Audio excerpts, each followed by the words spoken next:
Hello good morning दोस्तों। आज है 15 अगस्त। आज 15 अगस्त है। आज के दिन हम लोग आज़ाद हुए थे। आज़ाद कब हुए थे? तो 15 अगस्त 1947 के दिन। किससे आज़ादी मिली थी? तो हम लोगों को अंग्रेजों से।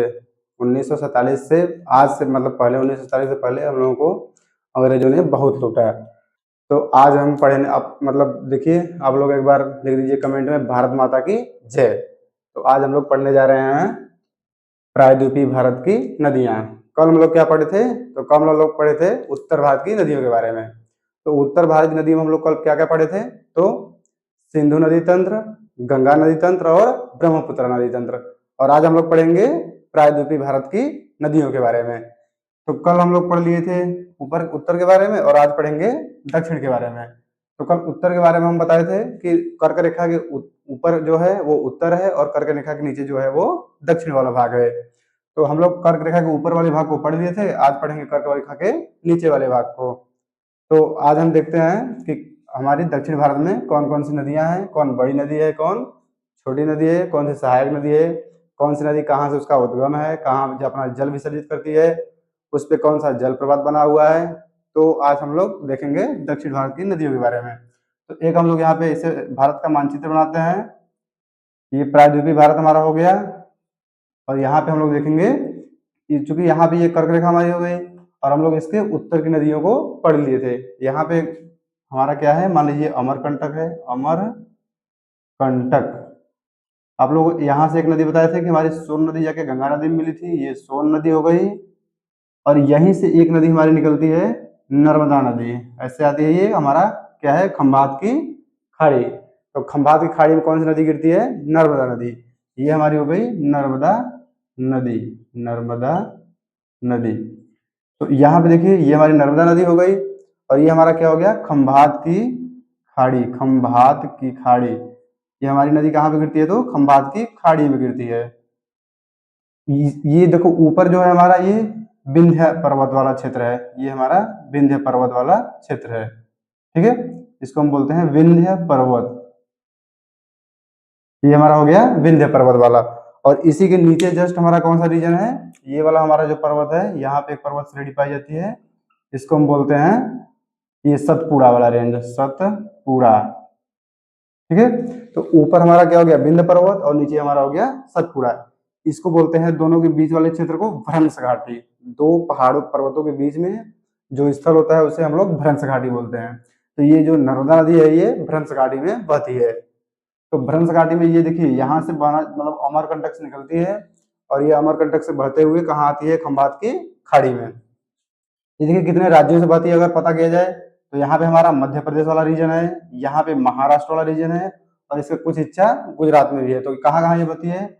मध्य प्रदेश से निकलती है, मध्य प्रदेश, और ये मध्य प्रदेश से निकलकर इधर कहाँ आती है? तो महाराष्ट्र वाले रीजन में। फिर महाराष्ट्र वाले रीजन को क्रॉस करके थोड़ा सा गुजरात वाले रीजन में आती है। तो ये हमारा 3 राज्यों में बहती है। कहाँ कहाँ? तो मध्य प्रदेश से निकलती है, फिर महाराष्ट्र में आती है, फिर गुजरात में जाती है। तो ये हमारी हो गई 3 ठो नदियां। कहाँ कहाँ? तो मतलब 3 नदी नहीं, सॉरी, ये मतलब नर्मदा नदी 3 राज्यों से होकर बहती है। कहाँ कहाँ? तो मध्य प्रदेश, महाराष्ट्र और गुजरात वाले रीजन से। तो गुजरात वाले रीजन में ये देखिए हमारा एक यहाँ से जल ये हो गया, और इसी नदी पे हमारा एक जलप्रपात है मध्य प्रदेश वाले रीजन में। हमारा यहाँ पे एक जलप्रपात है, कौन सा? जबलपुर। ये हमारा जबलपुर है, जबलपुर, जबलपुर। जबलपुर में हमारा एक जलप्रपात है, इसको बोलते हैं, यहाँ से मतलब सब पहले अमरकंटक से निकलेगी नर्मदा नदी, फिर आगे बढ़ते हुए जाएगी, फिर यहाँ पे एक जलप्रपात बनाएगी जबलपुर में, इसको बोलते हैं धुआंधार जलप्रपात। धुआंधार जलप्रपात, इसका नाम आप लोग सुने होंगे, नहीं सुने होंगे तो आज देख लीजिए, धुआंधार जलप्रपात। जलप्रपात आप लोग जानते होंगे कि ऊंचाई से नदी, किसी मतलब ऊंचाई से नदी जहाँ गिरती है उसी को हम लोग जलप्रपात बोलते हैं, जैसे हम लोग झरना बोलते हैं। झरना ही होता है जलप्रपात। तो ये हमारा हो गया सतपुड़ा से, ये ऊपर दो दो पर्वतों के बीच में बह रही है, और अमरकंटक से निकल के नर्मदा नदी बहते हुए आगे मध्य प्रदेश में एक धुआंधार जलप्रपात बनाती है। तो कहाँ पे? जबलपुर में बनाती है। और ये फिर कहाँ पे आ जाती है? तो खंभात की खाड़ी में। ये यहाँ से जब चलती है तो बीच में यहाँ पे हमारा एक पड़ता है, यहीं पे हमारा बनाया गया है सरदार वल्लभ भाई पटेल। सरदार वल्लभ भाई पटेल। की प्रतिमा, पटेल की प्रतिमा यहीं पे, यहाँ पे हमारा एक द्वीप है गुजरात वाले रीजन में, गुजरात, ठीक है। तो यहाँ से हमारी नदी निकली, ये देखिए नर्मदा नदी के बारे में बता दिए, नर्मदा नदी इतनी है। नर्मदा नदी कहाँ से निकलती है? तो अमरकंटक से। किन दो पर्वतों के बीच से बहती है? तो ऊपर वाला रीजन है विंध्यन पर्वत और नीचे वाला है सतपुड़ा पर्वत। जो दोनों पर्वतों के बीच का क्षेत्र है उसे हम लोग भ्रंश घाटी बोलते हैं। तो पूछता है कभी कभी कि ये विंध्य और सतपुड़ा भ्रंश घाटियों के बीच बहने वाली नदी का नाम क्या है? तो नर्मदा नदी। और एक बात ये आप लोग ध्यान दीजिए कि प्रायद्वीपीय भारत की पश्चिम की ओर बहने वाली सबसे बड़ी नदी यही है, कौन सी? नर्मदा नदी। प्रायद्वीपीय भारत की पश्चिम की ओर बहने वाली सबसे बड़ी नदी ये हमारी हो गई नर्मदा नदी। इसी के नीचे से हमारी एक नदी और बहती है, ये हमारी हो गई, ये भी खंबात की खाड़ी में जाकर गिरती है, इसका नाम है ताप्ती नदी। ताप्ती या तापी नदी, इसको हम लोग तापी भी बोलते हैं, तापी, ठीक है। तो ये हमारी हो गई ताप्ती नदी या तापी नदी। तो कौन कौन सी नदियां हो गई? दो, एक हो गया नर्मदा नदी और एक तापी नदी। इसको अगर आप लोग जानना चाहें कि ये कहाँ से निकलती है, तो ये हमारा महाराष्ट्र के बैतूल जिले से निकलती है, बैतूल जिला, महाराष्ट्र के बैतूल जिले से निकलती है। और कहाँ पे जाती है? तो खंभात की खाड़ी में अपना जल विसर्जित करती है, ठीक है। तो इसको आप लोग नोट करते जाइए कि कहाँ से, ये ऊपर बना लीजिए विंध्य पर्वत, नीचे बना लीजिए सतपुड़ा पर्वत, बीच से एक नदी बना लीजिए नर्मदा नदी, उसके नीचे हम लोग आएंगे तो ये ताप्ती नदी। और इनका देख लीजिए ये इस पे कौन सा जलप्रपात स्थित है, तो धुआंधार जलप्रपात। कहाँ पे स्थित है? तो जबलपुर में। और आगे बढ़ेंगे तो गुजरात वाले रीजन में एक है हमारा सालसेट द्वीप। सालसेट द्वीप पर बनी है भारत की सबसे ऊंची प्रतिमा, किसकी है? तो सरदार वल्लभ भाई पटेल की। सरदार वल्लभ भाई पटेल की यहाँ पे प्रतिमा बनी है, और जो कि भारत की सबसे ऊंची प्रतिमा है, ठीक है। तो ये हमारी हो गई सरदार वल्लभ भाई पटेल की प्रतिमा। तो इसको हम लोग अब इधर देखते हैं आगे, ये चूंकि इसको आप लोग नोट करते रहिए, अभी इसको मिटा के इधर बताएंगे, फिर इधर हम लोग अभी बताते हैं कि और नदियों के बारे में। ये हमारा हो गया प्रायद्वीपीय भारत, ये हमारा हो गया मान लीजिए प्रायद्वीपीय भारत। तो हम प्रायद्वीपीय भारत में और नदियों के बारे में अगर जानना चाहें तो हम लोग यहाँ पे पढ़ लिए, ऊपर थी हमारी कौन सी? नर्मदा। यहाँ पे हम इसका बना लेते हैं ऐसे, ये हमारी हो गई नर्मदा, ये हमारी हो गई तापी, और यहीं पे हमारी एक, ये महाराष्ट्र वाला रीजन है, तो यहाँ पे हमारा एक मुंबई में है मीठी नदी, मीठी नदी, ठीक है। ये हमारे हो गई मुंबई वाले रीजन में, मुंबई। इसको आप लोग जानते होंगे, नहीं तो देख लीजिए आज, इसका नाम है मुंबई नदी। अरे मतलब मुंबई में स्थित है तो कौन सी है? मीठी नदी। ये यहीं पे, ये भी खंबात की खाड़ी के आसपास ही गिर जाती है, अपना जाके जल विसर्जित कर देती है अरब सागर। ये ध्यान दीजिए अरब वाला रीजन है, अरब सागर वाला रीजन है। और इधर हमारा कौन सा रीजन है? तो ये बंगाल की खाड़ी वाला रीजन है, बंगाल की खाड़ी।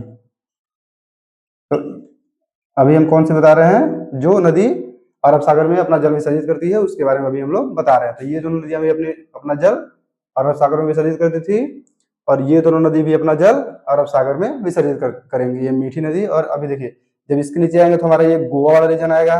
गोवा वाले रीजन में एक नदी हमारी है मांडवी नदी, मांडवी, मांडवी नदी, ठीक है।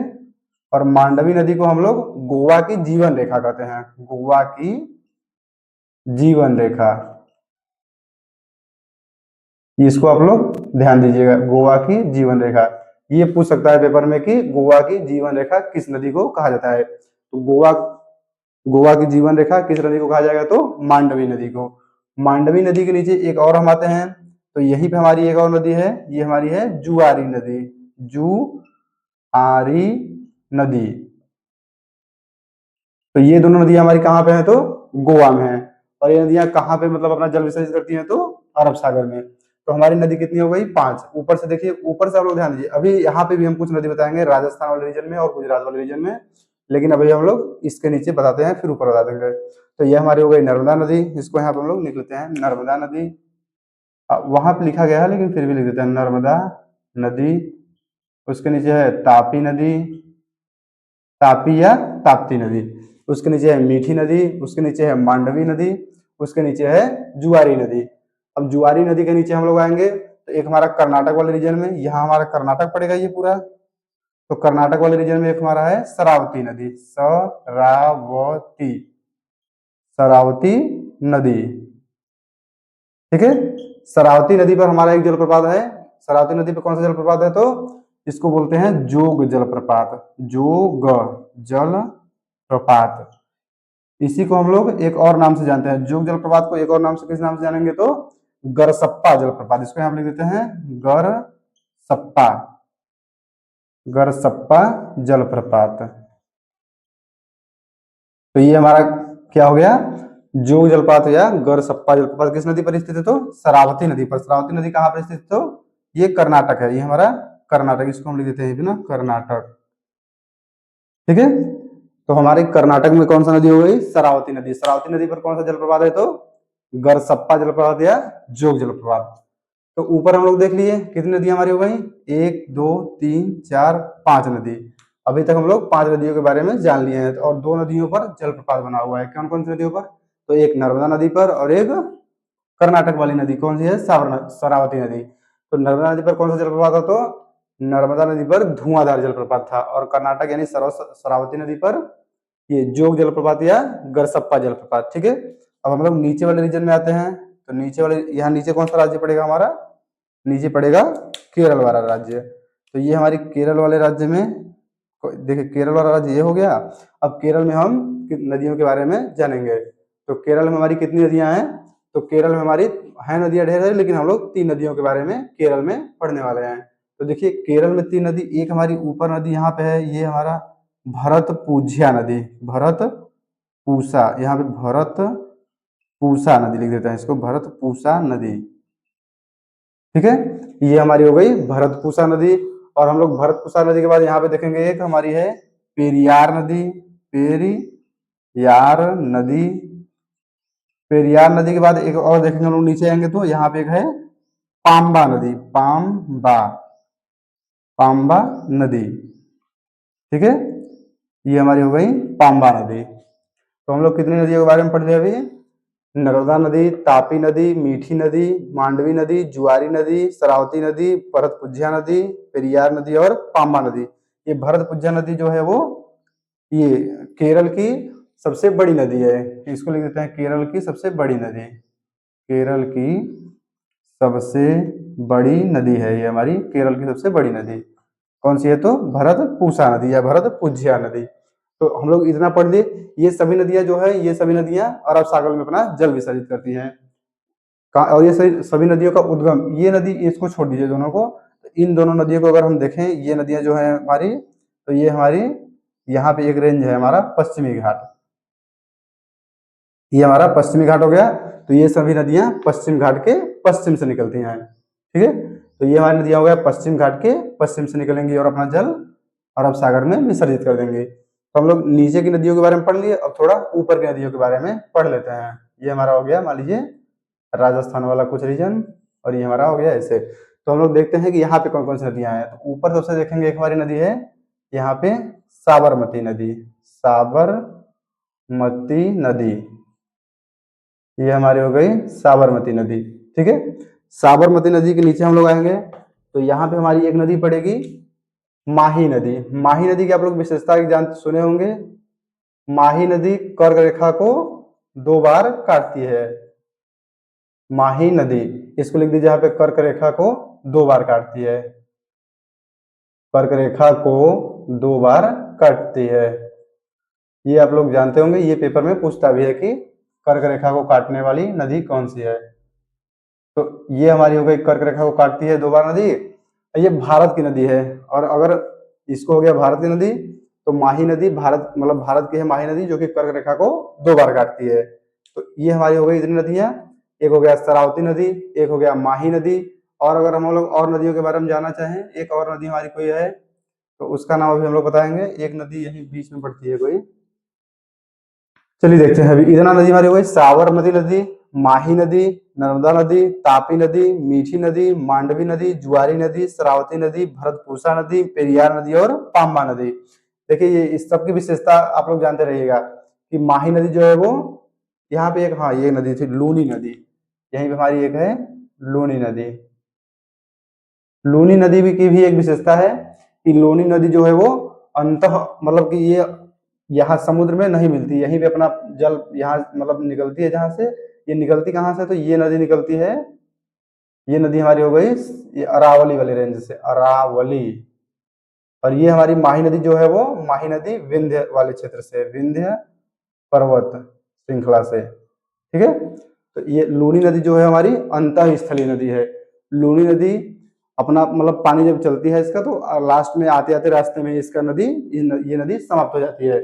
यहीं पे एक नदी हमको देखने को मिल जाएगी ऊपर, सरस्वती नदी। आप लोग नाम सुने होंगे सरस्वती नदी का, लेकिन सरस्वती नदी अभी क्या है कि वो समाप्त हो चुकी है। सरस्वती नदी पहले बहुत पहले लगी, करीब 1863 के आसपास सरस्वती नदी पर खोज चालू हुआ कि सरस्वती नदी यहाँ पर थी तो आखिर समाप्त कैसे हो गई। तो सरस्वती नदी के बारे में पता किया गया तो सरस्वती नदी पता चला कि जो धरातल हमारा है उससे 60 मीटर नीचे उसका जो पहले मतलब तल था, जैसे नदी यहाँ पे बहती थी हमारी, ये सरस्वती नदी मान लीजिए हो गई, तो ये क्या है कि बहुत पहले था, तो इसका मतलब ये अभी तक मतलब इसके ऊपर 60 मीटर तक ये हमारा मिट्टी जम चुका है, तो ये नदी हमारी 60 मीटर नीचे चली गई है, ठीक है। तो इसके बारे में पता किया गया कि ये नदी 60 मीटर नीचे चली गई, तो ये नदी अभी मतलब हमारी क्या है, समाप्त हो चुकी है, इसमें अभी पानी का प्रवाह खत्म हो गया है। ये नदी थी बहुत लंबी थी, लेकिन ये अभी समाप्त हो चुकी है, तो इसके बारे में हम लोग नहीं जानेंगे।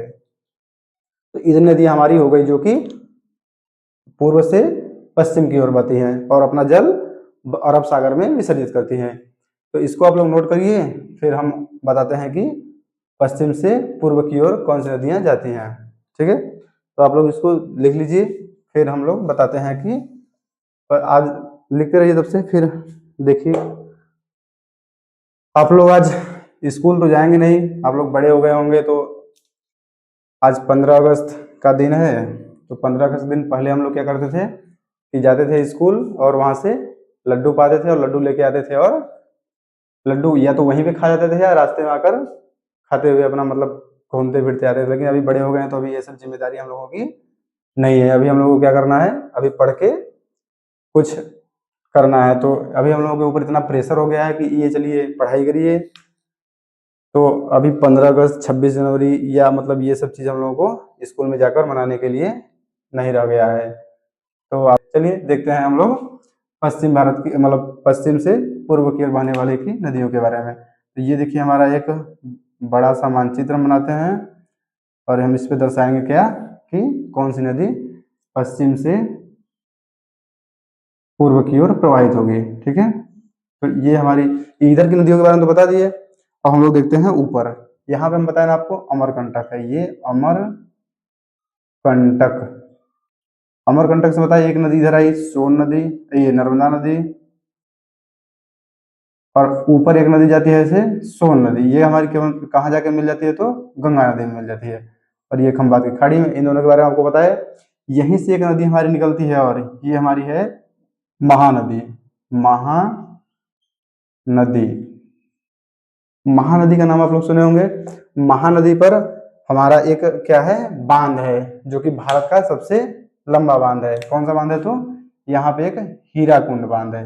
हीरा, यहाँ पे लिखते हैं हीरा कुंड बांध, जो कि भारत का सबसे लंबा बांध है। ये हमारा बांध हो गया, ठीक है। ये भारत का सबसे लंबा बांध है, बड़ा बांध है या लंबा बांध है। देखिए बड़ा, लंबा और चौड़ा क्या होता है, जैसे कभी पूछता है कि भारत का सबसे ऊंचा बांध कौन सा है, तो अगर पूछे भारत का सबसे ऊंचा बांध कौन सा है, तो टिहरी बांध है, जो कि कहाँ पे स्थित है, उत्तराखंड में स्थित है।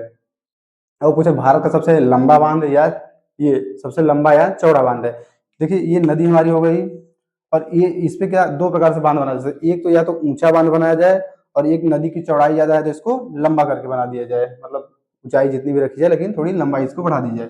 तो ऐसे हमारे बांध जो है वो ये लंबा चौड़ाई, ये चौड़ाई के हिसाब से या लंबाई के हिसाब से कौन सी है, तो हीराकुंड बांध है, और ऊंचाई के हिसाब से कौन सा है, तो टिहरी बांध है। टिहरी बांध हमारा भागीरथी पर बना हुआ है, उत्तराखंड में है। तो उसके बारे में हम लोग बता रहे थे, यहाँ पे देख लीजिए ये बांध के बारे में भी एक दिन हम लोग आप लोगों को बता देंगे। बांध ढेर सारे हैं कई नदियों पर जहाँ से बिजली का उत्पादन होता है। ये बांध इसलिए बनाए जाते हैं जहाँ से बिजली का उत्पादन हो, बिजली का उत्पादन करने के लिए हम लोग इसको बनाते हैं। तो ये हमारा हो गया हीराकुंड बांध, जो कि भारत का सबसे लंबा बांध या बड़ा बांध है। कहाँ किस पे स्थित है, तो महानदी पर स्थित है। इसके ऊपर अगर हम लोग देखें कौन कौन सी नदियां हैं, तो यहाँ पे एक नदी हमारी है, ये हमारी है सुवर्ण रेखा नदी। सुवर्ण रेखा नदी, ठीक है, ये हमारी हो गई सुवर्ण रेखा नदी। सुवर्ण रेखा नदी पर हमारा एक जलप्रपात है। सुवर्ण रेखा नदी पर अगर हम जलप्रपात देखना चाहें तो यहाँ पे हमारा है ये हुंडरू जलप्रपात। हुंडरू जलप्रपात,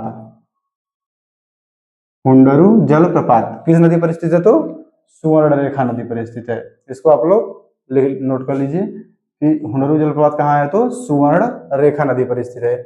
सुवर्ण रेखा नदी के नीचे हम लोग आएंगे तो हमारी यहाँ पे एक नदी मिलेगी, इसको बोलते हैं वैतरणी नदी। वैतरणी, वैतरणी नदी, ठीक है, ये हमारी हो गई वैतरणी नदी। वैतरणी नदी के नीचे हम लोग आए तो हमारी एक नदी यहाँ पे मिलेगी, इसको बोलते हैं ब्राह्मणी नदी। ब्राह्मणी नदी, ये होगी हमारी ब्राह्मणी नदी। तो ऊपर ये क्रम से हम बता रहे हैं ना, आप लोग क्रम से ध्यान दीजिएगा नाम इसका। कभी कभी क्रम भी इसका पूछ लेता है कि सबसे उत्तर में कौन सी नदी है, सबसे दक्षिण में कौन सी नदी है। तो ये हमारा, और हुंडरू जलप्रपात किस पे है? तो आप लोग जान लीजिए सुवर्ण रेखा नदी पर स्थित है। तो सबसे ऊपर उत्तर में कौन सी है? सुवर्ण रेखा नदी, फिर वैतरणी नदी, फिर ब्राह्मणी नदी, फिर उसके नीचे आएंगे तो महानदी। महानदी के नीचे अगर हम लोग आए तो यहाँ पे हमारी एक नदी यहीं पे मिल जाएगी, ऐसे ऋषिकुल्या नदी। ऋषिकुल्या, ऋषिकुल्या नदी, ठीक है, ये हमारी हो गई ऋषिकुल्या नदी। तो ऋषिकुल्या नदी यहाँ पे हो गई। और अगर हम नीचे आए तो हमारी ये हीराकुंड जलप्रपात आप लोग उधर लिख लीजिए, यहाँ पे हम लिख देते हैं हीराकुंड, क्योंकि नीचे हमको बताना है गोदावरी नदी, तो गोदावरी नदी के बारे में थोड़ा ज्यादा बताना पड़ेगा। हीराकुंड, ठीक है, ये हमारा हो गया हीराकुंड बांध। तो अब हम आते हैं नीचे, ये हमारा नीचे वाला रीजन है। हम लोग बताएंगे अब महानदी के बारे में, गोदावरी नदी के बारे में। ये हमारी है गोदावरी। गोदावरी नदी के बारे में आप लोग जानेंगे कि इसका उद्गम स्थल कहाँ पे है? तो इसका उद्गम स्थल हमारा यहाँ पे है, यहाँ पे हमारा नासिक एक स्थान है। नासिक, नासिक के त्रयंबकेश्वर से ये नदी निकलती है। नासिक के त्रयंबकेश्वर, इसका हम लिख देते हैं नाम त्रयंबकेश्वर। ये हमारी नदी कहाँ से निकली? तो नासिक के त्रयंबकेश्वर से। इसका आप लोग नाम नोट करते चलिए, मार्कर चेंज कर दें। तो ये हमारा हो गया नासिक के त्रयंबकेश्वर। इसको हम लोग फिर से नाम लिख लीजिए, नासिक के त्रयंबकेश्वर। इसका नाम है त्रयंबकेश्वर, त्रयंबकेश्वर, ठीक है। तो ये हमारा हो गया नासिक के त्रयंबकेश्वर से कौन सी नदी निकल गई? तो गोदावरी नदी। गोदावरी नदी की सहायक नदियां हैं, इसके बारे में अगर हम लोग देखें तो गोदावरी की सहायक नदी कौन कौन सी हो जाएगी?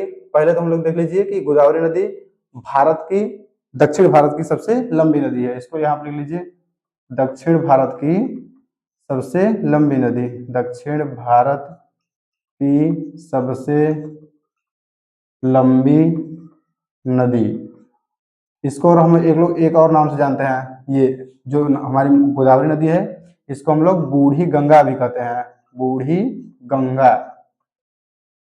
तो आप लोग इसको भी नाम ध्यान दीजिए कि गोदावरी नदी को दक्षिण भारत की सबसे लंबी नदी है और इसे दक्षिण भारत की गंगा कहते हैं या बूढ़ी गंगा कहते हैं। ये हमारी बूढ़ी गंगा हो गई, इसको दक्षिण भारत की गंगा भी कहते हैं, दक्षिण भारत की गंगा। आप लोग ये सब नाम ध्यान दीजिएगा, क्योंकि ये पेपर में पूछ सकता है कि दक्षिण भारत की गंगा किसे कहा जाता है? तो गोदावरी नदी। बूढ़ी गंगा किसे कहा जाता है? तो गोदावरी नदी। दक्षिण भारत की सबसे लंबी नदी कौन सी है? तो गोदावरी नदी। गोदावरी नदी का उद्गम स्थल कहाँ है? तो नासिक के त्रयंबकेश्वर के पास है, ठीक है। गोदावरी नदी कहाँ से निकलती है? तो नासिक से। तो हम लोग इसकी सहायक नदियों के बारे में देखते हैं। तो ये हम यहाँ पे मिटा दे रहे हैं, क्योंकि ऊपर भी कुछ सहायक नदियां इसकी हैं और कुछ नीचे हैं। तो आप लोग इसको ध्यान दीजिएगा कि ये यहाँ से निकलती है नासिक के त्रयंबकेश्वर से, ठीक है। तो हम लोग इसकी सहायक नदियों के बारे में जानेंगे। तो ऊपर से हमारी एक नदी ऐसे आती है, यहाँ पे तीन नदियां आपस में आके मिलती हैं और ये नदी एक इसमें आके मिल जाती है। इसका अगर हम नाम देखना चाहें तो इसका नाम है पैन गंगा। पैन गंगा, ठीक है, ये हमारी हो गई पैन गंगा। और हम आगे जाएंगे तो ये हमारी हो जाएगी वैन गंगा, वैन गंगा। और हम नीचे देखें तो ये हमारी हो जाएगी वर्धा नदी, वर्धा नदी। तो ये हमारी हो गई वर्धा नदी। और हम लोग देखें तो एक हमारी और सहायक नदी है, यहाँ से आती है, इसको बोलते हैं इंद्रावती नदी। इंद्रावती, ये हमारी हो गई इंद्रावती नदी, जो कि इसकी उत्तर से आने वाली सहायक नदियां हैं। अगर हम नीचे से देखें कि दक्षिण से कौन कौन सी इसकी सहायक नदियां हैं, तो एक ये हमारी नदी है मांजरी नदी, मांजरी नदी, ये हमारी हो गई मांजरी नदी, जो कि नीचे से जाकर मिल जाती है गोदावरी नदी में। और एक हम नदी इसकी सहायक नदी देखें तो यहाँ पे हमारी है किन्नार सानी नदी। किन्नार सानी नदी ये इसकी सहायक नदी है, किन्नार सानी नदी। यहाँ पे लिख देते हैं किन्नार सानी नदी। तो ये हमारी एक हो गई सहायक नदी मांजरी नदी, ये एक हमारी सहायक नदी हो गई किन्नार सानी नदी। और ऊपर से कौन कौन सी सहायक नदियां हैं, तो ऊपर से 3 सहायक नदी आपस में मिल जाती हैं और आके गोदावरी में मिलती हैं। कौन कौन सी, तो पैनगंगा, वैनगंगा और वर्धा। इसके बाद हम लोग और उत्तर में ये बढ़ते हैं पूर्व साइड में, तो एक नदी हमारी ऊपर से आती है इंद्रावती नदी। इंद्रावती नदी अगर किसमें मिल जाती है, तो गोदावरी नदी में। और नीचे से बता दिए कि मांजरी नदी और किन्नार सानी नदी। तो हमारी इतनी नदियां हो गई। अब हम लोग नीचे और आते हैं तो देखेंगे नीचे एक नदी हमारे यहाँ पे है गोदावरी। गोदावरी के नीचे हम लोग देखना चाहें तो मिलेगी हमारी कृष्णा नदी। तो हम लोग कृष्णा नदी के बारे में आप देखें तो ये हमारा हो गया, यहाँ से कृष्णा नदी एक निकलती है। कृष्णा नदी अगर कहाँ से निकले, तो कृष्णा नदी का उद्गम देखना चाहे तो आप लोग देख लीजिए, ये हमारा है महाबलेश्वर। महाबलेश्वर, अगर पूछे महाबलेश्वर कहाँ पर स्थित है, तो महाबलेश्वर हमारा कहाँ स्थित है, तो महाराष्ट्र वाले रीजन में स्थित है। ये हमारा महाराष्ट्र वाला, ये थोड़ा मतलब ऊपर है तो महाराष्ट्र वाला रीजन हो जाएगा, ठीक है। महाराष्ट्र, ये हमारा हो गया महाराष्ट्र वाले रीजन से कौन सी नदी निकल गई, तो ये हमारी कृष्णा नदी। अब कृष्णा नदी की अगर हम सहायक नदी देखना चाहें, तो कृष्णा नदी की एक सहायक नदी नीचे जाती है, इसको बोलते हैं तुंगभद्रा नदी। तुंगभद्रा, ये हमारी हो गई तुंगभद्रा नदी। और ऊपर से एक नदी और आती है, ऊपर से एक नदी यहाँ पे आती है हमारी, ये मान लीजिए इधर से हम इसको ऊपर से थोड़ा आती है, समझ लीजिए आप लोग, ये हमारी हो गई भीमा नदी। भीमा नदी, ठीक है। तो हमारी कौन कौन सी नदी, कौन कौन सी इसकी सहायक नदियां हो गई, तो तुंगभद्रा नदी, भीमा नदी, ठीक है। ये भीमा नदी है, ये तुंगभद्रा नदी। अब आप लोग हम लोग देखेंगे कि जो कृष्णा नदी है, कृष्णा नदी पर कुछ ये मतलब बांध बने हुए हैं जो कि मानव द्वारा निर्मित है। वैसे बांध तो मानव द्वारा ही निर्मित होते हैं। तो हम लोग बांध के बारे में देखेंगे कि कौन से बांध किस जिले में मतलब किस राज्य में स्थित है और कहाँ कहाँ स्थित है। तो हमारा देख लीजिए यहाँ पे ये नीचे वाला हिस्सा हमारा एक यहाँ पे अलमाटी बांध स्थित है, अलमाटी बांध, ठीक है। तो ये हमारा अलमाटी बांध हो गया। ये कहाँ स्थित है, तो ये कर्नाटक में स्थित है, कर्नाटक, ठीक है। अलमाटी बांध हो गया कर्नाटक में। इधर हम आएंगे तो यहाँ पे हमारा एक है श्रीशैलम बांध, श्रीशैलम, श्रीशैलम बांध। ये हमारा कहाँ स्थित है, तो ये आंध्र प्रदेश में स्थित है, आंध्र प्रदेश, ठीक है। ये हमारा हो गया आंध्र प्रदेश। एक हमारा बांध यही इसके आगे थोड़ा सा आएंगे तो यहाँ पे हमारा एक है नागार्जुन सागर बांध, नागार्जुन सागर बांध। ये हमारा हो गया नागार्जुन सागर बांध। तो इसको ये कहाँ पे स्थित है, तो ये भी आंध्र प्रदेश में स्थित है, आंध्र प्रदेश, ठीक है। तो ये हमारा हो गया नागार्जुन सागर बांध जो कि आंध्र प्रदेश में स्थित है। तो हमारी यहाँ तक नदियां हो गई, कौन कौन सी थी, तो यहाँ पे है सुवर्णरेखा नदी, वैतरणी नदी, ब्राह्मणी नदी, महानदी, ऋषिकुल्या नदी, गोदावरी नदी, उसके बाद कृष्णा नदी। कृष्णा नदी के नीचे अगर हम लोग बढ़े तो यहाँ पे एक हमारी नदी है कावेरी नदी। ये हमारी हो गई कावेरी नदी। इसके नीचे और अगर हम लोग आए तो हमको यहाँ पे एक मिलेगी वैगई नदी, वैगई नदी, ठीक है। तो ये हमारी हो गई कावेरी नदी और नीचे हो गई वैगई नदी, ठीक है। तो हम लोग इतनी नदियों के बारे में पढ़ लिए, कौन कौन सी, सुवर्णरेखा नदी, वैतरणी नदी, ब्राह्मणी नदी, ऋषिकुल्या नदी, ये बीच में महानदी है, फिर ऋषिकुल्या नदी, गोदावरी नदी, ये कृष्णा नदी, कावेरी नदी और वैगई नदी। तो ये हमारी प्रायद्वीपीय भारत की नदियां इतनी हैं। तो प्रायद्वीपीय भारत की नदी के बारे में हम लोग पढ़ लिए। आप लोग इसको याद रखिए कि कौन सी नदी कहाँ से निकलती है। इसका ये देखिए जो इधर सब नदियां पानी मतलब जिस समुद्र में मिल रही हैं इन सबको क्या बोलते हैं, बंगाल की खाड़ी, या तो फिर ये पूर्व वाला एरिया, पूर्व वाला एरिया को हम लोग बोलते हैं बंगाल की खाड़ी। तो ये प्रायद्वीपीय भारत की सभी नदियां हो गई। इसके पहले भी जो लोग हम जो नदी हम बताया वो भी प्रायद्वीपीय भारत की नदियां थी। तो ये हमारा हो गया पार्ट 2। कल हम लोग पढ़े थे पार्ट 1। पार्ट 1 में उत्तर भारत की नदियों को पढ़े थे और पार्ट 2 में दक्षिण भारत की नदियों को पढ़ लिए। तो ये हमारी नदियां लगभग प्रायद्वीपीय भारत की नदियों को हम लोग पूरा कर लिए हैं। तो आप लोग इसको देख लीजिए, याद करिए। और वही इसका सबका वही है कि इसको आप लोग चाहें, जैसे हम मानचित्र बनाए हैं तो आप लोग कॉपी, ये तो थोड़ा मार्कर से लिख रहे हैं तो बड़ा बड़ा है, अगर आप लोग पेन से लिखेंगे कॉपी में तो छोटा होगा, और आप लोग शायद इसको एक ही फिगर में दर्शा सके। अगर एक फिगर में नहीं हो पाएगा तो दो फिगर में, एक चूंकि पूर्व में की नदियों को और एक पश्चिम की नदियों को दर्शा के रखिए, और इसको आप लोगों को आसानी से इसको याद कर सकते हैं। इसको मतलब क्रम से याद करिए कि ऊपर है सुवर्ण रेखा, वैतरणी, ब्राह्मणी, महानदी, रुषकुल्या, गोदावरी, ये कृष्णा, कावेरी और वैगई। इधर की नदियों के बारे में हम लोग बताए थे। इधर हमारी कौन सी नदियां थी, ऊपर थी नर्मदा, तापी, यहाँ पे मीठी नदी, मांडवी नदी, जुआरी नदी, शरावती नदी। उसके बाद ऐसे नीचे केरल की नदियां थी तीन। तो ऊपर से हम लोग नीचे, ऊपर हम लोग बताए थे साबरमती नदी, यहाँ पे माही नदी, इसके माही और साबरमती के बीच में एक लूनी नदी थी, लूनी नदी जो कि अंतः स्थल मतलब हो जाती है, इसका पानी का प्रवाह समुद्र तक नहीं पहुंच पाता, ये मतलब बीच में ही, रास्ते में ही विलुप्त हो जाती है। तो हम लोग इतने नदियों के बारे में पढ़ेंगे। तो आप लोग आज इतना तक ही देख लीजिए, उसके बाद फिर हम लोग अगले वीडियो में मिलेंगे। तो आज आप लोग देखिए, पढ़िए लिखिए, उसके बाद हो सके तो 15 अगस्त आप लोग भी मना लीजिए, और फिर हम लोग मिलेंगे अगले वीडियो में। तो आप लोग कमेंट में लिख सकते हैं भारत माता की जय। तो धन्यवाद दोस्तों।